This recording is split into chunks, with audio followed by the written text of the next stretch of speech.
aux responsables français qui ne prennent pas conscience des richesses extraordinaires. Donc cette affaire de l'hydrogène blanc, par exemple, ça pourrait être un projet qu'on pourrait immédiatement donner aux Français comme perspective. Nos compatriotes sont aussi en Outre-mer. Nous avons 12 millions de kilomètres carrés d'espace maritime. Nous avons un Outre-mer. Moi, j'étais je fais un tour de France et je suis passé en début février à La Réunion. J'ai fait 2 réunions publiques à La Réunion en 3 jours. Et j'ai rencontré, et je dis pas ça pour être démagogue, je le dis parce que je le crois profondément. J'ai rencontré des gens, des compatriotes extraordinaires, qui ont un amour de la France extraordinaire. Pourtant, tout est fait pour qu'ils oublient la France.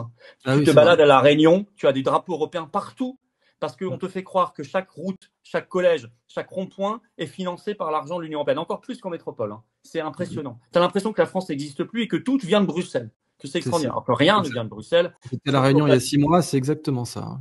Au passage, d'ailleurs, nous avons la route, une route formidable, qui a coûté fort cher, c'est vrai, avec du retard, mais enfin, on peut être fier quand on est dessus, parce que maintenant elle est ouverte, de voir ce que nous sommes capables nous avons des ingénieurs, des ouvriers. Ça a été réalisé par la France. Les plus beaux ouvrages du monde, les plus beaux ouvrages du monde. Viaduc de Millau, tout à fait. Voilà, qui domptent la nature. Et nous avons tant de choses, mais tu le sais très bien, Idriss, parce que tu as une conférence, notamment chez nous, tu avais fait une conférence tout à fait formidable.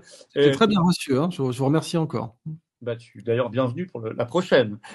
Volontiers. Voilà, ça, c'est quand vous voulez. Le tournage était tellement bien. On en parlera très vite, mais en tout cas, évidemment, vous êtes tous les deux les bienvenus. Simplement, nous avons des talents. Nous avons effectivement des projets nationaux. Nous avons, en fait, tout ce qui pourrait redonner confiance aux Français dans la France. Il ne faudra pas simplement gérer les problèmes et les régler. Il faudra un peu faire rêver. Faire rêver, non pas bêtement, mais faire rêver sur du concret. Et nous en avons largement les moyens. Et je dirais même que c'est une impérieuse nécessité parce que nous avons intérêt à reprendre contrôle de nos 12 millions de kilomètres carrés et à en faire des choses du point de vue énergétique. C'est le seul pays sur Terre qui a encore 12 fuseaux horaires, donc c'est arrivé quelques fois. Le Royaume-Uni, ça n'est plus le cas depuis peu. Voilà. Exactement, ça fait plaisir de parler à des gens qui cogitent parce que c'est pas toujours mon cas en ce qui me concerne pas sur cette émission, j'oserais pas. Mais voilà, on est